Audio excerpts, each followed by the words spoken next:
درود دوستان، خدا قوت. به ویدئوی اول از 7 ویدئوی بریکوت خوش اومدید. توی این ویدئو میپردازیم به مسائلی به نام اینکه بریکوت چی هست، قانون 80% دکتر بروکس در بریکوت ها و اینکه میتونید هر ریورسال رو به عنوان یک بریکوت بدونید و در نهایت تریدینگ رنج ها که به معنی فیل شدن 80% بریکوت هاست که ما باید در کف بخریم و در سقف بفروشیم. موظف هستم که اول هر فصل تکرار کنم ویدیوهای من به هیچ وجه جای ویدیوهای دکتر بروکس رو نمیگیره و من جسارت کردم این ویدیو رو ضبط کردم، اما برای تفهیم بیشتره. امیدوارم که حداقل یه بار ویدیوی دکتر بروکس رو دیده باشید و اگر مطلبی براتون چندان شفاف نیست به این ویدیو سر بزنید. هر کندل روند یک بریکوته. هر کندل روند یک بریکوته. اوکی، به خاطر همین اصلا ما بهش میگیم کندل روند، چون باعث جابجایی قیمت میشه. کندل روند چی بود؟ اولی موضوعی بود که ما در کل این کورس راجبش صحبت کردیم. ویدیوی اول سیگنال کندل ستاپ گفتیم کندلی که بدنش بزرگتر از سایش باشه و یه بدنه قابل قبول داشته باشه ما به اون میگیم کندل روند. هر بریکوت یک کندل رونده. اوکی، یعنی هر کندل روندی که میبینید میتونید اون رو به عنوان یک بریکوت بدونید. حالا بریکوت ها میتونن شامل یک کندل باشن، میتونن شامل چند کندل متوالی باشن. بریکوت ها معمولا بریکوت های سودی اینجا میبینیم که در ابتدا میاد سقف کندل قبلی خودش رو میزنه. اوکی، و در مرحله بعدی چه اتفاقی میفته؟ قیمت میاد مووینگ رو از سر راه برمیداره.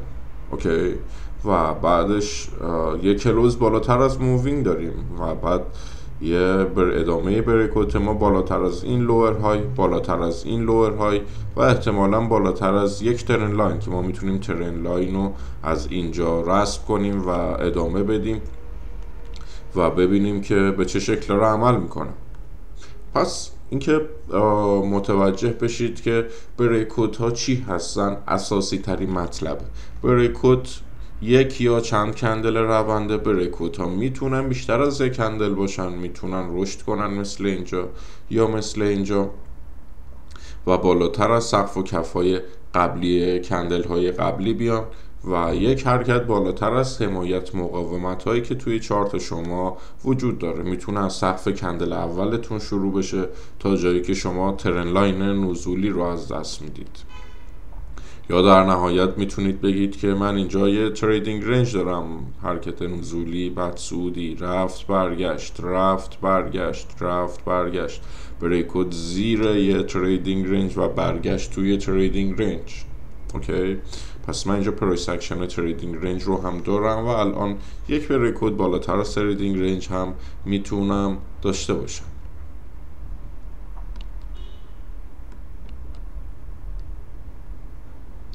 هر چقدر که بریکوت شما قوی تر پیش بره، یعنی سطوح بیشتری از حمایت مقاومت رو بشکنه، مثل اینجا سقف کندل اول، مووینگی که زده شده، کلوز بالای مووینگ، لورهای اول، ترن لاین نزولی، لورهای دوم یا کل تریدینگ رنج ما، هر چقدر که بتونه حمایت مقاومت های بیشتری رو یک بریکوت ورداره از سر راه، شانس دریافت فالو تروش بیشتر میشه و احتمالاً یک لگ دیگه به سمت بالا خواهیم داشت.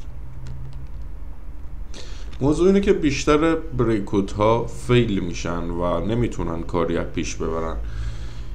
من اینجا یه لگ سعودی دارم، قیمت اومده توی سقفش، بلافاصله شادو شده، فروخته شده، قیمت لو قبلی رو زده، فروخته شده، قیمت مجددا لو قبلی رو زده، خریده شده و اینجا های قبلی رو زده، فروخته شده، لو قبلی زده شده، فروخته شده، بعد خریده شده. میبینید سقف قبلی زده شده، یه پول بک برای ریورسال، سقف قبلی زده شده، یه تلاش بزرگتر برای ریورسال، سقف آخر زده شده، یک ریورسالی که بالاخره میتونه موفق باشه ولی به هایر لو آخر برسه اما موفق نمیشه اونو بریک کنه و زمانی که به این کف میرسه بریک میشه.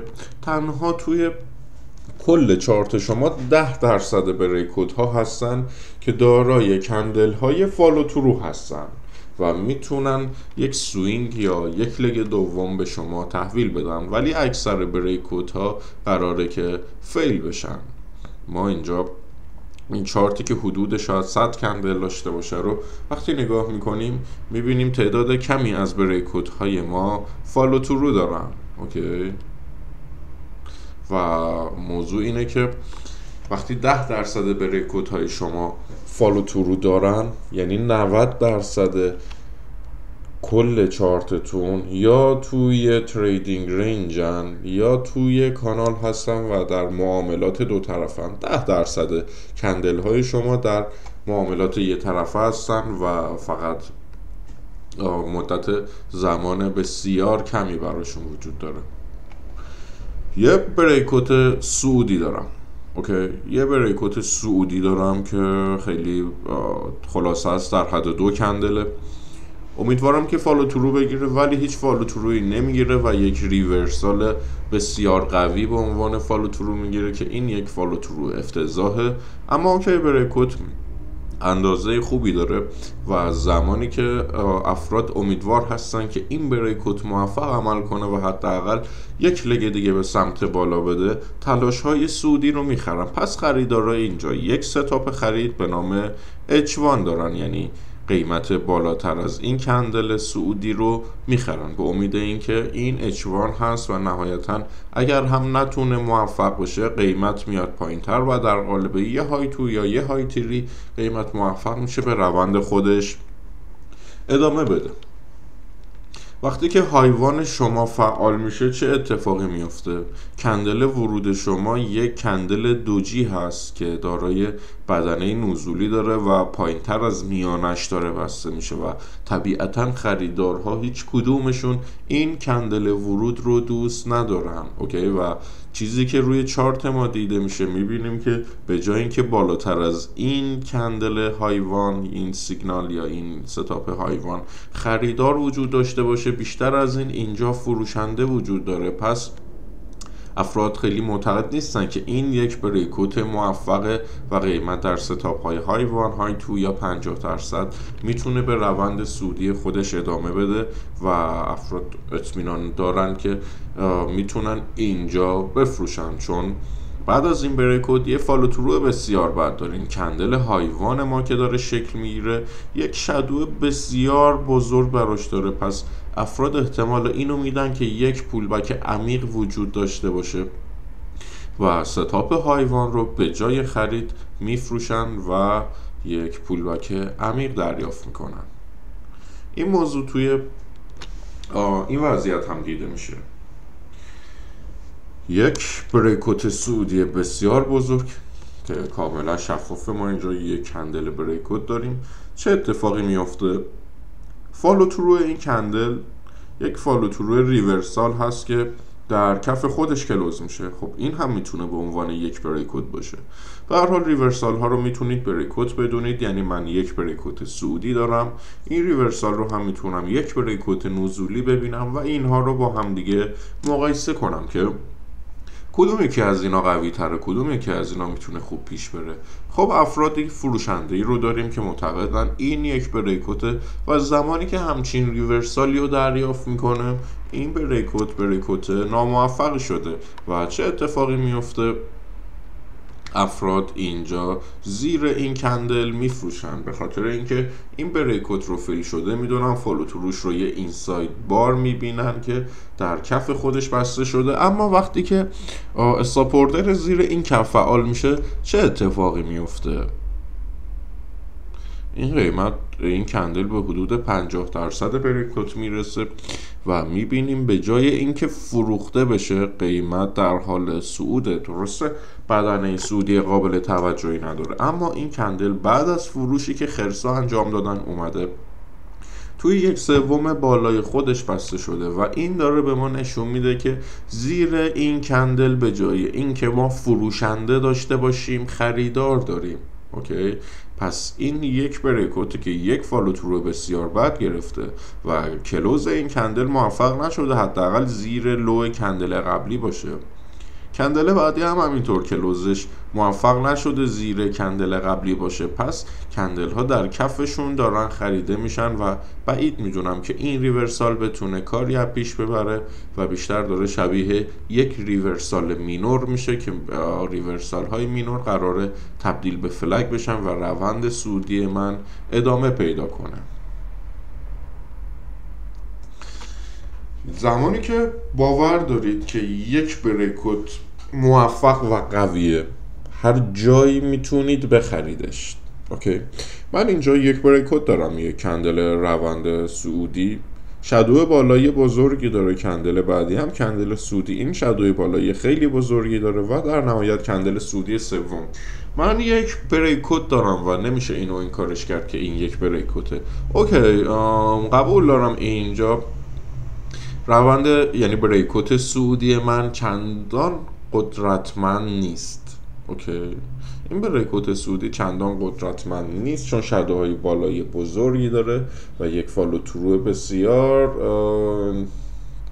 قوی نیست. واقعا یک دوجیه که اینجا دریافت کرده، دارای هیچ بدنه‌ای نیست و تا زمانی این رفته بالا یه زمانی کندل صعودی بوده اما فروخته میشه و برمیگرده به پایین. اما افراد معتقدن که اوکی کل این میتونه به عنوان یک بریکوت باشه و میتونن هر جای از اون این بریکوت رو بخرن، چه بالای کندل ها، اوکی بالاتر از این، چه پایین این فالو ترو میتونن بخرن، اما به این شرط که استاپ اونها زیر این کف باشه و فقط به این دلیل هست که اجازه معاملات خرید دارن.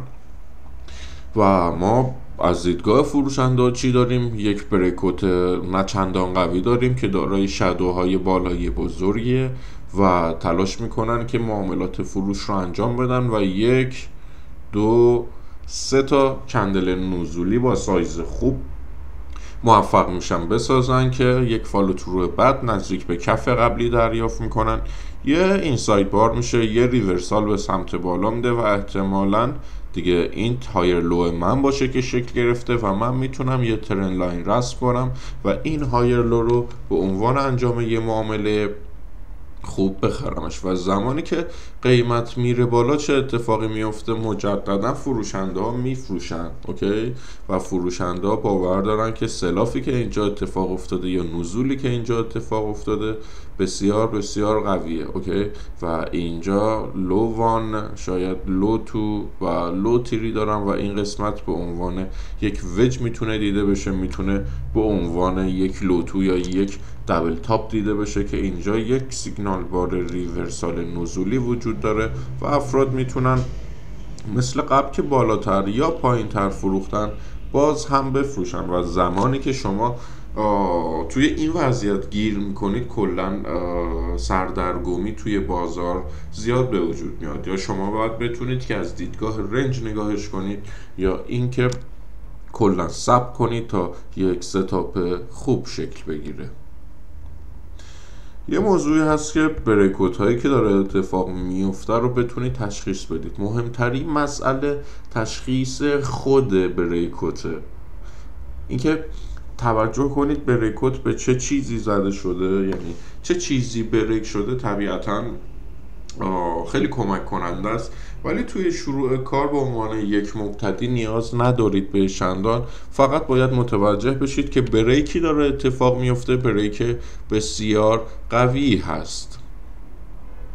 اگر متوجهش بشید بهتره، اگر متوجهش نشید همین که متوجه بشید یک بریکوت نزولی وجود داره کافیه. و بریکوت ها توی چارت شما متداول هستن و هر بار به یک شکلی در میان. خب من اینجا یک بریکوت خوب دارم که دارای تعداد کندل نزولی متوالی، سایز خوب کندل ها و قیمت زیر یک کلایمکس سعودی، زیر کندل بریکوت سعودی اومده بریکوت شده و من اینجا یه هایر لو رو احتمالاً از دست دادم. و اینجا من چی دارم؟ یه وج دارم که وقتی که بهش نگاه میکنم لو وان لو تو لو تیری، اوکی، یا لو وان لو تو لو تیری لو فور، پس یک وج فرم دارم که قیمت بریکوتی که اینجا داره اتفاق میفته موفق شده کف وج رو، کف این هایر لو و کف این ترند سعودی رو بزنه و زمانی که مجددا بعد از این بریکوت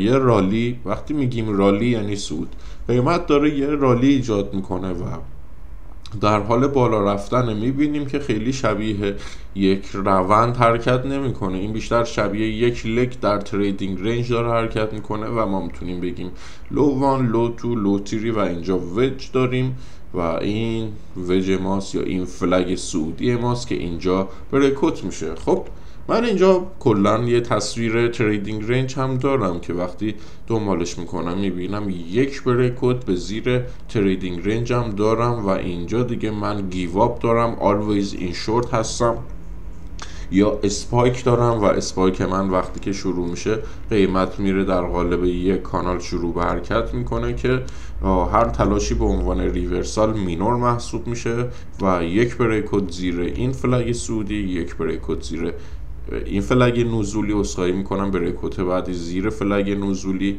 ریورسال های مینوری که داره شکل میگیره و حالا من یک بریکوت دارم که قیمت در حال بالا اومدن و سقف قبلی رو زده، ترن لاین منو شکسته. اوکی، اما آیا من اینجا یه لوئرهای ماژور رو از دست دادم یا یه لوئرهای مینور رو از دست دادم؟ قیمت در حال صعود، در حال رالی میاد و یه تلاش ناموفق به سمت بالا کف مینور قبلی رو میزنه و مجددا قیمت سقف قبلی رو میزنه. اما آیا این یه لوئرهای ماژوره؟ آیا اینجا من یه لوئرهایی دارم که بریکوت داره و کف جدید ایجاد کرده؟ نه، این لوئرهای مینوره و من چندان این وضعیت رو وقتی میبینم تغییر در جهت روند نمیدونمش و میبینم که قیمت میاد بالا، یه دبل تاپ تشکیل میده و بلا فاصله فیل میشه و بریکوت جدید من زیر این دبل باتم شکل میگیره و قیمت در حال نزول. یه فلگ سعودی دیگه که من اینجا دارم میتونم بگم لو وان، لو تو، لو تری و اینجا به دنبال فروش باشم یا اینکه اثر نه، من فقط به دنبال بریکوتش باشم که شکل میگیره و مجددا اینجا من یه دبل باتم دارم که قیمت زیر اون یک بریکوت ایجاد میکنه و یک بریکوتی که به زیر این دبل باتم میره. فکر میکنم این تصویر براتون توی این قسمت آشنا باشه و وقتی که قیمت میاد این کف رو میزنه بلا فاصله ریورسال شکل میگیره و من اینجا لو وان، لو تو دارم، یک بریکوت زیر لو تو که فالو ترو بعدی میگیره ریورسال میشه. پس احتمالا این یک مدل از وج هست، یه وریشن یا یک تابع از وج هست که قیمت داره میاد پایین و میبینیم که وقتی که بریکوت سعودی من انجام میشه یه بریکوت سعودی بسیار شفاف و خوب دارم. خب من اینجا یک ترن لاین رو از سر راه برداشتم و احتمال اینکه حالا من یه میجور ترن ریورسال داشته باشم و یه لگ دیگه به سمت بالا بیشتر میشه. خب های وان، های تو، های تری و یه مثلث احتمالا اینجا دارم که یک بریکوت نزولی زیرش اتفاق میفته و یک لگ دیگه پایین تر و میبینیم که اینجا احتمالا یه ستاپ وج برای ما داره شکل میگیره، 1 2 3 که یک اینسایت بار بسیار خوب داره و ترن لاین این نزول اینجا اتفاق میفته. پس من اینجا یک هایر لو میجور ترن ریورسال دارم نسبت به این کفی که اینجاست، یک بریکوت بالاتر از ترن لاین من داره اتفاق میفته. خب بریکوت خوب و قابل قبولیه.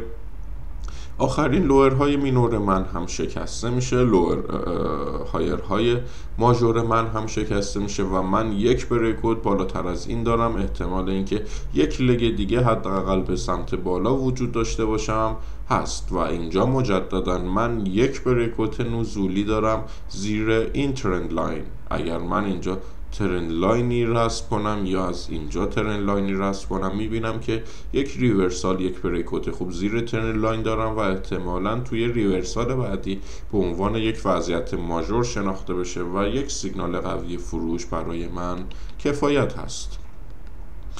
و همچنان یک بریکوت بالاتر از این ترن لاین و یک بریکوت زیر ترن لاین و لگ بعدی که برای من شکل میگیره. ریورسال ها بریکوتن، فرقی نداره بچه. توی کورس دکتر بروکس خیلی چیزا رو میشنوید، یک روند قوی، یک کندل روند قوی، مجموعه ای از کندل های روند قوی یا بریکوت یا اسپایک یا گپ یا ریورسال، خیلی خیلی مسائل وجود داره که احتمال داره همه اینها به یه موضوع اشاره کنن، یعنی یک کندل بزرگ، یک کلایمکس.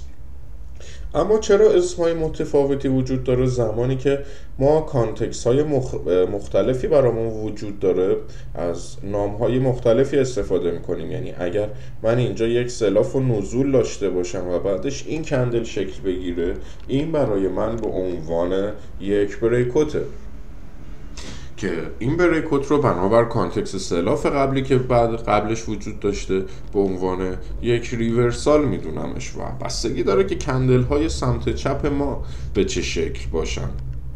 خب هر کندل روند یک بریکوت، مجموعه ای از کندل های روند هم یک بریکوت و حالا دارن قوی تر میشن، چون علاوه بر جابجایی در محور قیمت حالا زمان بیشتری هم داره میگذره، پس توی پارامتر زمان هم گاوهای من در حال قوی تر شدن هستن، یا میتونم بگم یک بریکوتی دارم که یک فالو تورو داره و یک اسپایک کامل برای من اینجا شکل میگیره.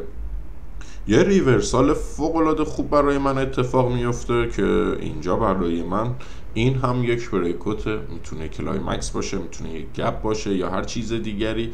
اما مسئله اینجاست که من بنابر کانتکست سعودی که دارم، سلافی که داره اتفاق میفته، این رو به عنوان یک ریورسال میدونم.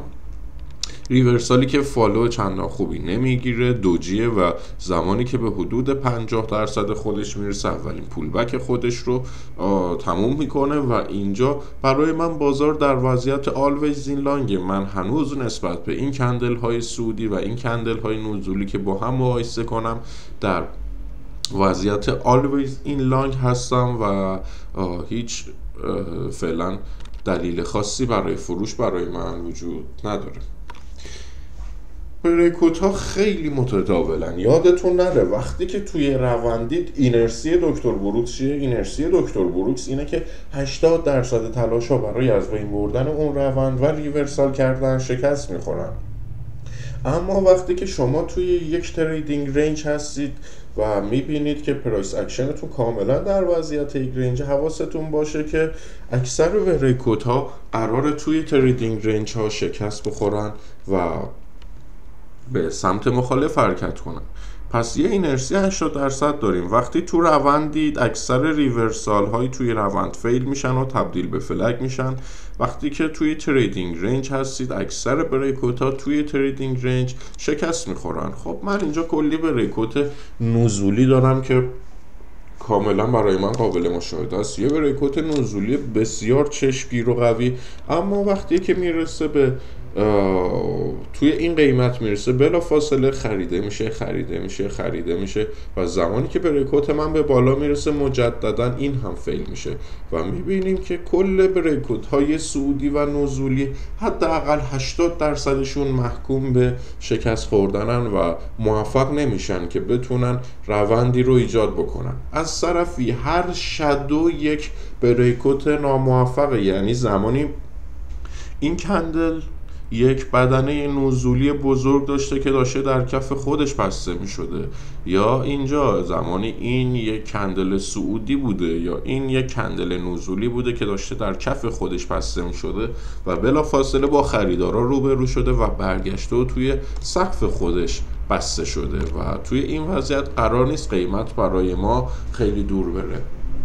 زمانی که ما توی یک تریدینگ رنج هستیم افراد شرط بندی میکنن روی شکست خوردن بریکوتا، چون اینرسی داریم، اینرسی ما 80% و تو هیچ موقع نباید مقابل این اینرسی وایسی، یعنی شرط ببندی که بریکوت های توی تریدینگ رنج تو قرار وارد روند بشن. وقتی که بخوای اینجوری فکر کنی مقابل بازار وای میستی، مقابل اینرسی 80% دکتر بروکس وای میستی و این برای تو یک وضعیت طبیعتا ناخوشایند شکل میده.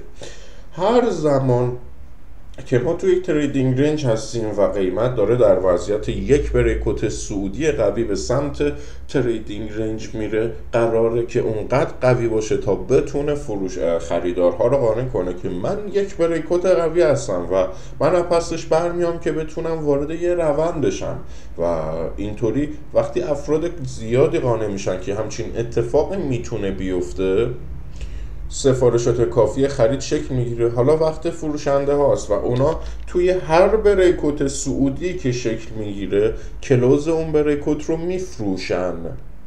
چرا میفروشن؟ چون 80% احتمال داره بریکوت هایی که نزدیک سقف دارن بسته میشن فیل بشه و 80% اصلا احتمال کمی نیست و طبیعیه که هر بار این اتفاق میفته با واکنش فروشنده ها روبرو بشه. افرادی هم هستن که میتونن ریورسال ها رو بفروشن، یعنی یه سری افراد کلا شرط بندی میکنن روی کلوز کندل های بریکوت صعودی و افراد دیگری هستن که میدونن اینجا ریورسالی شکل میگیره و حاضرن که ریورسال در جهت مخالف رو بفروشن. و برعکسش برای نزولی، زمانی که من یک بریکوت نزولی قوی دارم توی سایکل تریدینگ رنج، یادتون نره 80% بریکوت ها قرار فیل بشن و افرادی که خریدارهای تهاجمی که حسابهای وایدی دارن و نگرانش نیستن اگر قیمت از جایی که اونها خریدن مقداری پایین تر بره، چون اسکیل میکنن و به معاملاتشون اضافه میکنن، اون افراد بلافاصله وقتی یک بریکوت بسیار قوی و چشمگیر روی چارت شماست که داره به کف تریدینگ رنجتون میره، کلوز اون بریکوت رو میخرن و افرادی که قرار مقداری سیفتر عمل کنن وای میسن از خریدی که روی کلوز این کندل های بریکوت در حال شکلگیری ریورسال شکل بگیره، حالا اونا شروع کنن به خرید ریورسال ها. فراموش نکنید 80% بریکوت ها توی تریدینگ رنج قراره که فیل بشن و مهمترین نکته اینه که شما بریکوت ها رو بشناسید.